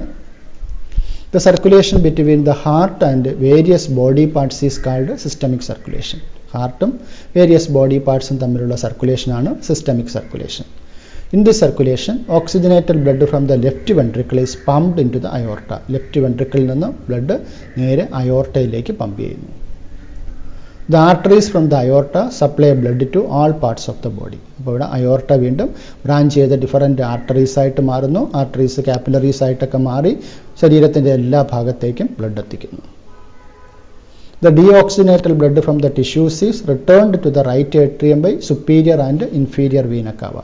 അപ്പോൾ ശരീരത്തിൻ്റെ മുകൾ ഭാഗത്തു നിന്നും ബ്ലഡ് കളക്ട് ചെയ്യുന്ന വെയിനിനെ വിളിക്കുന്ന പേരാണ് സുപ്പീരിയർ വീന കാവ. കീഴ്ഭാഗത്തു നിന്നും കളക്ട് ചെയ്യുന്ന വെയിനിനെ വിളിക്കുന്ന പേരാണ് ഇൻഫീരിയർ വീന കാവ. അത് മൊത്തത്തിൽ എല്ലാം കൂടെ കളക്ട് ചെയ്ത് കൊണ്ടുവന്നിട്ട് വീന കാവ എന്ത് ചെയ്യുന്നു? റൈറ്റ് ഏട്രിയത്തിലേക്ക് കൊടുക്കുന്നു. Systemic circulation provides nutrients, oxygen and other essential substances to the tissues and take carbon dioxide and other harmful substances away for elimination. അപ്പോൾ പൾമനറി സർക്കുലേഷൻ എന്ന് പറയുമ്പോൾ ഓക്സിജനേഷൻ പർപ്പസ് മാത്രമേ ഉള്ളൂ. ഡീഓക്സിജനേറ്റഡ് ബ്ലഡിനെ ലങ്സിലേക്ക് കൊണ്ടുപോവുക, ഓക്സിജനേറ്റ് ചെയ്ത് തിരിച്ചു കൊണ്ടുവരിക, ആ ഒരു ഫംഗ്ഷനാണ് പൾമനറി സർക്കുലേഷൻ ചെയ്യുന്നത്. എന്നാൽ സിസ്റ്റമിക് സർക്കുലേഷൻ ഓക്സിജൻ മാത്രമല്ല, പ്രൊവൈഡ് ന്യൂട്രിയൻസ്. ആ ഒരു ബ്ലഡിൻ്റെ ഒഴുക്കിൽ എന്തൊക്കെ കൊണ്ടുപോകുന്നുണ്ട്? ന്യൂട്രിയൻസ് കൊണ്ടുപോകുന്നുണ്ട്, ഓക്സിജൻ കൊണ്ടുപോകുന്നുണ്ട്, ഹോർമോൺസ് കൊണ്ടുപോകുന്നുണ്ട്, മിനറൽസ്, വൈറ്റമിൻസ്, അങ്ങനെ തുടങ്ങി ഒരുപാട് മോളിക്യൂൾസിൻ്റെ പരസ്പരമുള്ള കൈമാറ്റം നടക്കുന്നത് ഈ ഒരു സിസ്റ്റമിക് സർക്കുലേഷൻ വഴിയാണ്. അതുപോലെ തന്നെ ടിഷ്യൂസിലുണ്ടാകുന്ന കാർബൺ ഡൈ ഓക്സൈഡും മറ്റ് നൈട്രോജീനസ് വേസ്റ്റുകളൊക്കെ കളക്ട് ചെയ്ത് കൊണ്ടുവന്ന് കിഡ്നിയിലൊക്കെ കൊണ്ടുവന്ന് റിമൂവ് ചെയ്യപ്പെടുന്നതും എല്ലാം സിസ്റ്റമിക് സർക്കുലേഷനാണ്. അപ്പോൾ സിസ്റ്റമിക് സർക്കുലേഷനാണ് ജോലി കൂടുതൽ. Systemic circulation provides nutrients, oxygen and other essential substance to the tissues and takes carbon dioxide and other harmful substances away for elimination. ഇനി ഹെപ്പാറ്റിക് പോർട്ടൽ സർക്കുലേഷൻ അല്ലെങ്കിൽ ഹെപ്പാറ്റിക് പോർട്ടൽ സിസ്റ്റം എന്താണെന്ന് നോക്കാം. നമ്മുടെ pulmonary സർക്കുലേഷനും systemic സർക്കുലേഷനും പോലെ തന്നെ വരുന്ന മറ്റൊരു സർക്കുലേഷനാണ് hepatic portal circulation എന്ന് പറയുന്നത്. അപ്പോൾ ഇവിടെ നമ്മൾ കഴിക്കുന്ന ഫുഡ് മെറ്റീരിയലിലുള്ള എല്ലാ ന്യൂട്രിയൻസും ബ്ലഡിലേക്ക് അബ്സോർബ് ചെയ്യുന്നു എന്നുള്ള കാര്യം നിങ്ങൾ നേരത്തെ മനസ്സിലാക്കിയതാണ്. അപ്പോൾ ഇങ്ങനെ അബ്സോർബ് ചെയ്യുന്ന ഫുഡ് മെറ്റീരിയൽ അടങ്ങിയിട്ടുള്ള ബ്ലഡാണ് നമ്മുടെ ഇൻറ്റസ്റ്റൈനിൽ നിന്നും പുറത്തേക്ക് വരുന്നത്. അപ്പോൾ ഈ ബ്ലഡ് നേരെ സിസ്റ്റമിക് സർക്കുലേഷനിൽ പ്രവേശിക്കുന്നതിന് മുമ്പ് അത് നേരെ ലിവറിലേക്ക് പോകുന്നുണ്ട്. ഹെപ്പാറ്റിക് പോർട്ടൽ വെയിൻ ഇവിടെ നമുക്ക് കാണാം. അത് നേരെ ചെന്ന് ഓപ്പൺ ചെയ്യുന്നത് ലിവറിലാണ്. ആ സർക്കുലേഷനെ വിളിക്കുന്ന പേരാണ് ഹെപ്പാറ്റിക് പോർട്ടൽ സർക്കുലേഷൻ അല്ലെങ്കിൽ ഹെപ്പാറ്റിക് പോർട്ടൽ സിസ്റ്റം എന്ന് വിളിക്കുന്നത്. എന്താണ് ഇതിൻ്റെ പ്രത്യേകത? The vascular connection between the digestive tract and liver is called hepatic portal system. Connection between digestive tract and liver is called hepatic portal system. The hepatic portal vein carries food-laden blood from the alimentary canal. Alimentary canal നിന്ന് food കൊണ്ട് നിറഞ്ഞ അല്ലെങ്കിൽ nutrients കൊണ്ട് നിറഞ്ഞ ബ്ലഡിനെ നേരെ എന്തുകൊണ്ട് ചെല്ലുന്നു? Systemic സർക്കുലേഷനിലേക്ക് പോകുന്നതിന് മുമ്പ് ലിവറിലേക്ക് കൊണ്ടുവരുന്നു. അപ്പോൾ ഡൈജഷൻ പ്രോസസ്സ്, അതിൻ്റെ ബാക്കി മറ്റ് പ്രോസസ്സുകളൊക്കെ നന്നായിട്ട് നടക്കാൻ വേണ്ടി നേരെ അത് ലിവറിലേക്കാണ് കൊണ്ടുപോകുന്നത്. Before it is delivered to systemic circulation. Systemic സർക്കുലേഷനിലേക്ക് പോകുന്നതിന് മുമ്പ് ലിവറിനകത്തുകൂടെ കയറി ഇറങ്ങിയാണ് ഇത് സിസ്റ്റമിക് സർക്കുലേഷനിലേക്ക് പോകുന്നത്.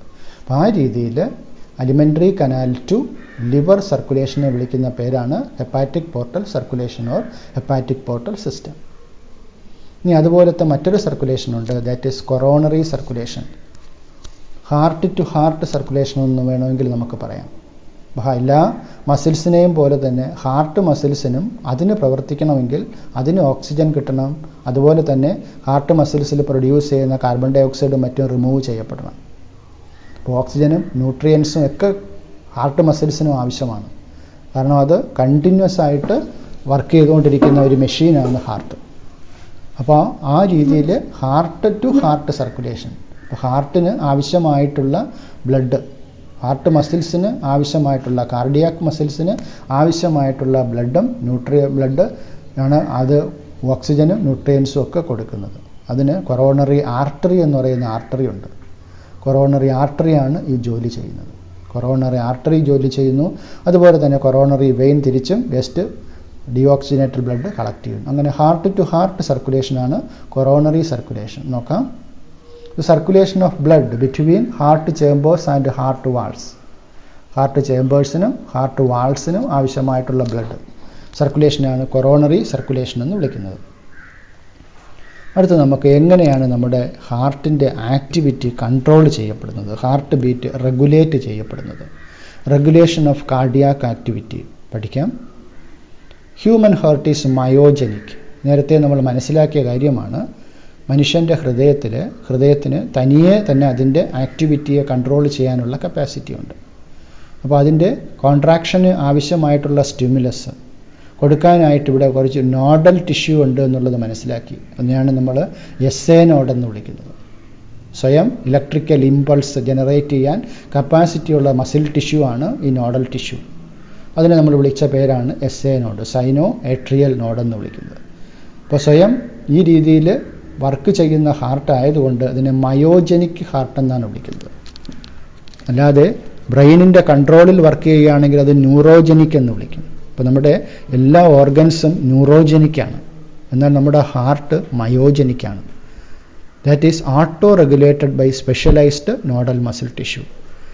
ഈ SA നോഡ് എന്ന് പറയുന്ന മസിൽ ടിഷ്യൂ വെച്ച് കൺട്രോൾ ചെയ്യപ്പെട്ടിട്ടുണ്ട്. അപ്പം അത് മാത്രമല്ല, എന്നാൽ ബ്രെയിനിന് ഹാർട്ടിൽ കൺട്രോൾ ഇല്ലേ എന്ന് ചോദിച്ചാൽ ഉണ്ട്. അപ്പോൾ അവിടെ പ്രധാന റോള് വഹിക്കുന്നത് മെഡുല്ല ഒബ്ലാങ്ങേറ്റയാണ്. Medulla oblongata moderate the cardiac function through autonomic nervous system. അപ്പോൾ അതിൽ നിന്നും പുറപ്പെടുന്ന സിമ്പത്തറ്റിക് നെർവ് ഫൈബേഴ്സും പാരാസിമ്പത്തറ്റിക് നെർവ് ഫൈബേഴ്സും കൂടെ ചേർന്നിട്ടുണ്ടാകുന്ന ഒരു നെർവസ് സിസ്റ്റമാണ് ഓട്ടോണോമിക് നെർവസ് സിസ്റ്റം. അപ്പോൾ ഓട്ടോണോമിക് നെർവസ് സിസ്റ്റം വഴി മെഡുല്ല ഒബ്ലാങ്ങേറ്റ കാർഡിയാക് ആക്ടിവിറ്റിയെ റെഗുലേറ്റ് ചെയ്യുന്നുണ്ട്. Neural signals from sympathetic nerves increase the rate of heart beat. നമ്മൾ പെട്ടെന്ന് ആങ്സൈറ്റി, എന്തെങ്കിലും കാര്യത്തിൽ ഉത്കണ്ഠ വരികയോ പേടിക്കുകയോ പാമ്പിനെയോ അങ്ങനെ എന്തെങ്കിലുമൊക്കെ വഴിയിൽ കണ്ട് നമ്മൾ പെട്ടെന്ന് പേടിക്കുകയോ ഒക്കെ ചെയ്യുന്ന സമയത്ത് നിങ്ങൾക്ക് ഫീൽ ചെയ്തിട്ടുണ്ടാകും ഹാർട്ട് ബീറ്റ് കൂടുന്നത്. അപ്പോൾ ആ ഒരു ഹാർട്ട് ബീറ്റ് ആ സമയത്ത് അവിടെ കൂട്ടുന്നത് സിമ്പത്തറ്റിക് നെർവ്സിൻ്റെ സ്റ്റിമുലസ് ആണ്. Neural signals from sympathetic nerves increase the rate of heart beat. Sympathetic nerve fibres heart ബീറ്റിനെ ഇൻക്രീസ് ചെയ്യും. അപ്പോൾ അതുവഴി കാർഡിയാക് ഔട്ട്പുട്ട് കൂടും. നമ്മൾ ഹെവി എക്സസൈസുകൾ ചെയ്യുന്ന സമയത്ത്, അതുപോലെ തന്നെ സ്റ്റെപ്പൊക്കെ കയറുന്ന സമയത്ത് നമ്മുടെ ഹാർട്ട് ബീറ്റ് കൂടുന്നത് നമ്മൾ മനസ്സിലാക്കുന്നത്, നമ്മൾ കിതയ്ക്കുന്നത് നിങ്ങൾക്ക് മനസ്സിലായിട്ടുണ്ടാവും. അപ്പോൾ ഇതൊക്കെ കൺട്രോൾ ചെയ്യപ്പെടുന്നത് ഈ സിമ്പത്തറ്റിക് നെർവ്സിനും അതിൻ്റെ റോളുണ്ട്. അതുപോലെ parasympathetic neural signals decrease the heart beat. നമ്മൾ എന്തെങ്കിലും നേരത്തെ നിങ്ങൾ അഡ്രിനാലിൻ എന്നൊരു ഹോർമോണിനെ കുറിച്ച് പഠിച്ചിട്ടുണ്ടാവും. നമ്മുടെ പെട്ടെന്ന് നമ്മൾ എന്തെങ്കിലും കാര്യങ്ങൾക്ക് ഉത്കണ്ഠയോ പേടിയോ ഒക്കെ ഉണ്ടാകുന്ന സമയത്ത് ഉണ്ടാകുന്ന ഒരു എമർജൻസി ഹോർമോണാണ് അഡ്രിനാലിൻ എന്ന് പറയുന്ന ഹോർമോൺ. അപ്പോൾ ആ അഡ്രിനാലിൻ എന്ന് പറയുന്ന ഹോർമോൺ സെക്രീറ്റ് ചെയ്യുന്നത് നമ്മുടെ കിഡ്നിയുടെ പുറത്ത് കാണുന്ന അഡ്രീനൽ ഗ്ലാൻഡ് എന്ന് പറയുന്ന ഗ്ലാൻഡാണ്. അഡ്രീനൽ ഗ്ലാൻഡിൻ്റെ അഡ്രീനൽ മെഡുല്ല എന്ന് പറയുന്ന പോർഷനാണ് അഡ്രിനാലിൻ സെക്രീറ്റ് ചെയ്യുന്നത്. അപ്പോൾ ഈ അഡ്രിനാലിൻ്റെ എഫക്റ്റ് കൊണ്ട് ഈ പറഞ്ഞ പ്രോസസ്സുകൾ ഹാർട്ട് ബീറ്റ് കൂടുന്ന സ്റ്റെപ്പ് നടക്കുന്നുണ്ട്. Hormones from adrenal medulla increase the cardiac output. Adrenal മെഡുല്ലയുടെ മെഡുലറി ഹോർമോൺ, അതാണ് അഡ്രിനാലിൻ, എമർജൻസി ഹോർമോൺ എന്ന് പറയുന്നത്, നമ്മുടെ ഒരു സിറ്റുവേഷനെ ഫൈറ്റ് ചെയ്യാൻ സഹായിക്കുന്നത്. ആ രീതിയിൽ നമ്മുടെ ബോഡിയെ റെഡിയാക്കിയെടുക്കുന്ന ഒരു ഹോർമോണാണ് ഈ പറയുന്ന എമർജൻസി ഹോർമോണായ അഡ്രിനാലിൻ. അപ്പോൾ ഈ hormones from adrenal medulla increase cardiac output. അപ്പോൾ SA നോഡിന് മാത്രമല്ല ഹാർട്ടിൽ കൺട്രോൾ ഉള്ളത്, ഹാർട്ട് ബീറ്റിനെ കൂട്ടാനും കുറയ്ക്കാനുമുള്ള കഴിവ് നമ്മുടെ മെഡുല്ല ഒബ്ലാങ്ങേറ്റയിൽ നിന്നും പുറപ്പെടുന്ന ഓട്ടോണോമിക് നെർവസ് സിസ്റ്റത്തിലുണ്ട്. അതിൽ സിമ്പത്തറ്റിക് നെർവസ് സിസ്റ്റം ഹാർട്ട് ബീറ്റിനെ ഇൻക്രീസ് ചെയ്യിപ്പിക്കും, അതുവഴി കാർഡിയാക് ഔട്ട്പുട്ട് കൂട്ടും. എന്നാൽ പാരാസിമ്പത്തറ്റിക് നെർവസ് സിസ്റ്റം അതിൽ നിന്നുള്ള സിഗ്നൽസ് ഹാർട്ട് ബീറ്റ് പഴയ അവസ്ഥയിലേക്ക് കൊണ്ടുവരാൻ സഹായിക്കും, ഡിക്രീസ് ചെയ്യും, അങ്ങനെ കാർഡിയാക് ഔട്ട്പുട്ട് കുറയ്ക്കും. പിന്നെ ഹാർട്ടിൽ കൺട്രോൾ ഉള്ളതാണ് അഡ്രീനൽ മെഡുല സെക്രീറ്റ് ചെയ്യുന്ന ഹോർമോൺസ്. അത് കാർഡിയാക് ഔട്ട്പുട്ട് ഇൻക്രീസ് ചെയ്യിപ്പിക്കും. ഇനി എന്തൊക്കെയാണ് disorders of circulatory system? Circulatory സിസ്റ്റത്തിന് എന്തൊക്കെയാണ് സാധാരണ ഉണ്ടാകുന്ന ഡിസോർഡേഴ്സ് നോക്കാം. ഫസ്റ്റിൽ high blood pressure or hyper tension. സാധാരണ നമ്മൾ ചോദിക്കുന്നതാണ് BP ഉണ്ടോ എന്ന് ചോദിക്കുന്നു. BP എന്ന് പറഞ്ഞാൽ എന്താണ്? Blood pressure. അപ്പോൾ ബ്ലഡ് പ്രഷർ എന്ന് പറയുന്ന സംഭവം എല്ലാവർക്കും ഉണ്ട്. പക്ഷേ അത് ഹൈയിലേക്ക് മാറുമ്പോഴാണ് അത് കുഴപ്പമുണ്ടാക്കുന്നത്. അതിനെയാണ് നമ്മൾ ഹൈപ്പർ ടെൻഷൻ എന്ന് വിളിക്കുന്നത്. ഹൈ ബ്ലഡ് പ്രഷറിനെയാണ് ഹൈപ്പർ ടെൻഷൻ എന്ന് വിളിക്കുന്നത്. നോക്കാം. Hyper tension is the term four blood pressure that is higher than normal. ഇപ്പോൾ സാധാരണ രീതിയിൽ ബ്ലഡ് പ്രഷർ നോക്കിയിട്ട് നമ്മൾ എഴുതുന്ന ഒരു രീതിയാണ് 120/80 എന്ന് പറഞ്ഞ് എഴുതുന്നത്. ഇപ്പോൾ BP നോക്കാൻ ഉപയോഗിക്കുന്ന ഒരു ഇൻസ്ട്രുമെൻ്റ് ഉണ്ട്, സ്പിഗ്മോ മാനോമീറ്റർ എന്ന് പറയുന്ന ഇൻസ്ട്രുമെൻ്റ്. അത് വെച്ച് നോക്കി BP നോക്കിയിട്ട് ഡോക്ടേഴ്സ് സാധാരണ എഴുതും 120/80 എന്ന് എഴുതും. എന്താണ് ഈ 120, എന്താണ് 80 എന്നുള്ള figure? In this measurement 120 millimeter of mercury is the systolic pressure or the pumping pressure. അപ്പോൾ ഏട്രിയവും വെൻട്രിക്കിളും ബ്ലഡ് പമ്പ് ചെയ്യുന്നു എന്നുള്ള കാര്യം നമുക്കറിയാം. ആ പമ്പ് ചെയ്യുമ്പോൾ ഹാർട്ടിൽ എത്ര പ്രഷറിലാണ് ബ്ലഡ് പമ്പ് ചെയ്യുന്നത്, എസ്പെഷ്യലി വെൻട്രിക്കിൾസ് പമ്പ് ചെയ്യുന്നത്. ആ പമ്പ് ചെയ്യുന്ന പ്രഷറാണ് 120 എന്ന് പറയുന്നത്. 120 millimeter of mercury ആണ് pumping pressure. Or otherwise it is the systolic pressure. ഹാർട്ടിലെ സിസ്റ്റോളിൻ്റെ ഫലമായിട്ടുണ്ടാകുന്ന പ്രഷറാണ് 120 എന്ന ഫിഗർ കൊണ്ട് സൂചിപ്പിക്കുന്നത്. എന്നാൽ ഡയസ്റ്റോളിക് പ്രഷറാണ്, ഹാർട്ട് മസിൽസ് പഴയ അവസ്ഥയിലേക്ക് എത്തുന്നത്, റിലാക്സ് ചെയ്യുന്നത്, റെസ്റ്റ് ചെയ്യുന്ന പ്രഷറാണ് 80 millimeter of mercury. 120 എന്ന് പറയുന്നത് സിസ്റ്റോളിക് പ്രഷറാണ്, 80 എന്ന് പറയുന്നത് ഡയസ്റ്റോളിക് പ്രഷറാണ്.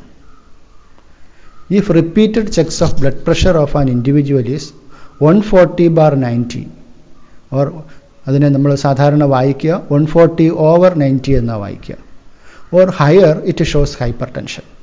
അപ്പോൾ ഹൈപ്പർ ടെൻഷൻ എന്ന് പറയുന്നത് ആ ഒരു ഡിസോർഡർ ഉണ്ടെന്ന് മനസ്സിലാക്കേണ്ടത് ബ്ലഡ് പ്രഷർ നോക്കുമ്പോൾ, BP നോക്കുമ്പോൾ സിസ്റ്റോളിക് പ്രഷർ 140, ഡയസ്റ്റോളിക് പ്രഷർ 90. ഈ ഫിഗർ അതിന് മുകളിലോ കാണുകയാണെങ്കിൽ ആ ആളിന് BP അല്ലെങ്കിൽ ബ്ലഡ് പ്രഷർ അസുഖം അല്ലെങ്കിൽ ഹൈപ്പർ ടെൻഷൻ ഉണ്ട് എന്ന് നമുക്ക് പറയാം. High blood pressure leads to heart diseases and also affects vital organs like brain and kidney. അപ്പോൾ ഈ പ്രഷറിൽ നോർമൽ പ്രഷറാണ് 120/80. അപ്പോൾ അത് 140/90 എന്നുള്ള ലെവലിലേക്ക് പോവുകയാണെങ്കിൽ ആ ആളിനെ സംബന്ധിച്ചിടത്തോളം ആ ആളിന് ഹൈപ്പർ ടെൻഷൻ ഉണ്ട്.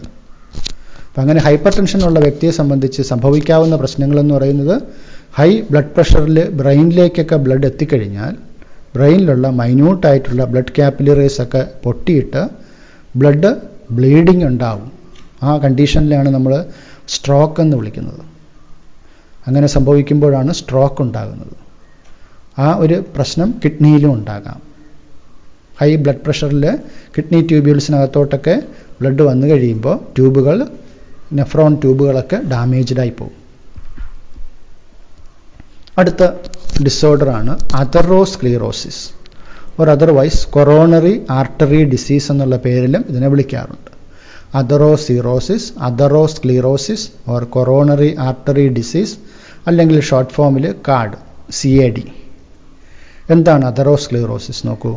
Coronary artery disease often referred to as atherosclerosis affects the vessels that supply blood to the heart muscles. അപ്പോൾ ഹാർട്ട് മസിൽസിന് ബ്ലഡ് കൊടുക്കുന്ന ബ്ലഡ് വെസലിന് നമ്മൾ പഠിച്ചു കൊറോണറി ബ്ലഡ് വെസൽസ്. അപ്പോൾ കൊറോണറി ബ്ലഡ് വെസൽസിനകത്ത് ബ്ലോക്ക് ഉണ്ടാവുക. അപ്പോൾ ആ ബ്ലോക്ക് ഉണ്ടാകാനുള്ള സാഹചര്യം എന്ന് പറയുന്നത് it is caused by deposits of calcium, fat, cholesterol and fibrous tissues which makes the lumen of the arteries narrower.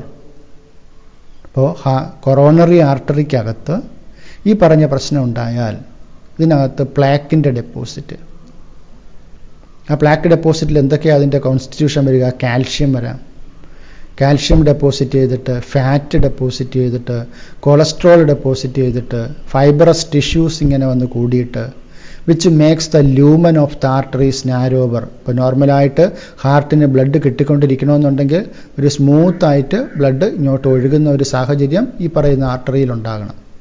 ഈ ആർട്ടറിക്കകത്ത് ഈ രീതിയിൽ ഡെപ്പോസിറ്റുകൾ വന്നു കഴിയുമ്പോൾ വാട്ട് വിൽ ഹാപ്പൻ? ഈ ആർട്ടറീസിൻ്റെ ലൂമൻ അകത്തുള്ള ആ ക്യാവിറ്റി നാരോ ആയിക്കൊണ്ടിരിക്കും. അപ്പോൾ ഹാർട്ട് മസിൽസിന് വർക്ക് ചെയ്യാൻ ആവശ്യമായിട്ടുള്ള ബ്ലഡ് കിട്ടാത്ത സാഹചര്യം വരും. അപ്പം അങ്ങനെ വരുമ്പോൾ ഹാർട്ട് അറ്റാക്ക് ഉണ്ടാകാം.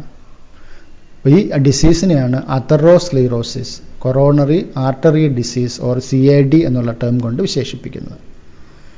ഇനി അടുത്ത മറ്റൊരു പ്രശ്നമാണ് ആൻജിന എന്ന് പറയുന്നത്, ഓർ അതർവൈസ് ആൻജിന പെക്ടോറിസ് എന്ന് വിളിക്കും. ആൻജിന ഓർ ആൻജിന പെക്ടോറിസ് എന്ന് പറയുന്ന disorder. It is also called angina pectoris. A symptom of acute chest pain appears when no enough oxygen is reaching the heart muscle. അപ്പോൾ heart മസിൽസിന് ആവശ്യത്തിന് oxygen കിട്ടാതെ വരുമ്പോൾ heart muscles struggle ചെയ്യും. ആ struggle ചെയ്യുന്നതിൻ്റെ ഫലമായിട്ട് കഠിനമായിട്ടുള്ള നെഞ്ചുവേദന ഫീൽ ചെയ്യും. അപ്പം അങ്ങനെ ഉണ്ടാകുന്ന നെഞ്ചുവേദനയുടെ സിംറ്റംസിനെയാണ് നമ്മൾ ആൻജിന പെക്ടോറിസ് എന്ന് വിളിക്കുന്നത്. That is acute chest pain appears when no enough oxygen is reaching the heart muscle. Angina can occur in men and women of any age. ഏത് പ്രായക്കാർക്കും സംഭവിക്കാം, but it is more common among the middle aged and elderly people. അപ്പോൾ മധ്യവയസ്കരിലും പ്രായമായവരിലുമാണ് ഇത് കൂടുതലായിട്ടും കണ്ടുവരുന്നത്. It occurs due to condition that affect the blood flow. ഹാർട്ടിലേക്കുള്ള ബ്ലഡ് ഫ്ലോയ്ക്ക് തടസ്സങ്ങൾ ഉണ്ടാകുന്ന സാഹചര്യത്തിലാണ് ഈ പറഞ്ഞ ആൻജിന പെക്ടോറിസ് അല്ലെങ്കിൽ ആൻജിന എന്ന് പറയുന്ന ഈ ഒരു ഡിസോർഡർ ഫീൽ ചെയ്യുന്നത്. ഇനി എന്താണ് ഹാർട്ട് ഫെയില്യൂർ എന്ന് നോക്കാം. ഹാർട്ട് ഫെയില്യൂർ, ഹാർട്ട് മസിൽസ് നേരെ വർക്ക് ചെയ്യാൻ പറ്റാത്ത രീതിയിൽ ഫെയില്യൂർ ആയി പോവുക.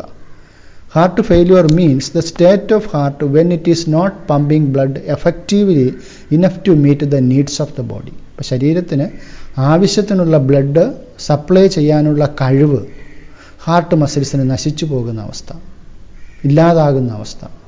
ഹാർട്ട് മസിൽസിന് ശരീരത്തിന് ആവശ്യമായിട്ടുള്ള ബ്ലഡ് പമ്പ് ചെയ്യാനുള്ള ആ ഒരു കഴിവ് നഷ്ടപ്പെട്ടു പോകുന്ന അവസ്ഥയാണ് ഹാർട്ട് ഫെയില്യൂർ.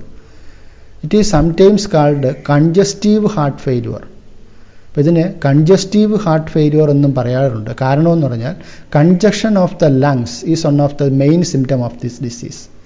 ലങ്സ് ഇതിനെ കൺജസ്റ്റ് ചെയ്യുക. നേരത്തെ നമ്മൾ കണ്ടായിരുന്നു ലങ്സിൻ്റെ ഇടയിലായിട്ടാണ് ഹാർട്ട് ഇരിക്കുന്നത്. അപ്പോൾ ഈ ലങ്സിനകത്ത് ഫ്ലൂയിഡ് കൊണ്ട് ഡെപ്പോസിറ്റ് ചെയ്യപ്പെടുകയോ അതുകൊണ്ട് ലങ്സ് എൻലാർജ് ചെയ്യുന്ന സാഹചര്യങ്ങൾ ഉണ്ടായി കഴിയുമ്പോൾ ലങ്സിൻ്റെ വലിപ്പം കാരണം ഹാർട്ട് നേരെ അതിന് ബീറ്റ് ചെയ്യാൻ പറ്റാതെ ഇരുന്ന് ഞെരുങ്ങിപ്പോകുന്ന ഒരവസ്ഥയിലേക്ക് എത്തും. Heart failure is not the same as cardiac arrest when the heart stops beating. Heart failure എന്ന് പറയുന്നത് കാർഡിയാക് അറസ്റ്റ് അല്ല. കാർഡിയാക് അറസ്റ്റ് എന്ന് പറയുന്നത് ഹാർട്ട് സ്റ്റോപ്സ് ബീറ്റിംഗ് നിന്നു പോകുന്ന അവസ്ഥ, അതാണ് കാർഡിയാക് അറസ്റ്റ് എന്ന് പറയുന്നത്. or a heart attack when the heart muscle is suddenly damaged by an inadequate blood supply. ഇപ്പോൾ ഹാർട്ട് ഫെയില്യൂർ എന്ന് പറയുന്നത് ഇതിൻ്റെ സെയിം അല്ല. ഹാർട്ട് അറ്റാക്കിനും അതുപോലെ ഈ രീതിയിൽ കാർഡിയാക് അറസ്റ്റിനും സെയിം ആയിട്ടുള്ള സംഭവമല്ല ഹാർട്ട് ഫെയില്യൂർ എന്ന് ഓർക്കുക. ഹാർട്ട് ഫെയില്യൂർ മിക്കവാറും സംഭവിക്കുന്നതെന്ന് പറഞ്ഞാൽ ലങ്സ് വന്നിട്ട് ഹാർട്ടിനെ കൺജസ്റ്റ് ചെയ്യുന്ന പ്രോസസ്സാണ്, അത് ഞെരുക്കി കളയുന്ന പ്രോസസ്സാണ്. ഹാർട്ട് മസിൽസിന് നേരെ കോൺട്രാക്ട് ചെയ്യാനും റിലാക്സ് ചെയ്യാനുള്ള സ്പേസ് കിട്ടാതെ വരുന്ന ഒരവസ്ഥയിലാണ് ഹാർട്ട് ഫെയില്യൂർ ഉണ്ടാകുന്നത്. ആ അവസ്ഥയിൽ ആവശ്യത്തിനുള്ള ബ്ലഡ് പമ്പ് ചെയ്യാനുള്ള ഒരു ഫോഴ്സ് ഹാർട്ടിന് കിട്ടാതെ വരും. ഇത്രയും കാര്യങ്ങളാണ് ഈ ഒരു ചാപ്റ്ററിൽ നമുക്ക് മനസ്സിലാക്കുവാനുള്ളത്. For video lessons, please subscribe TLP's biology classes. Thank you.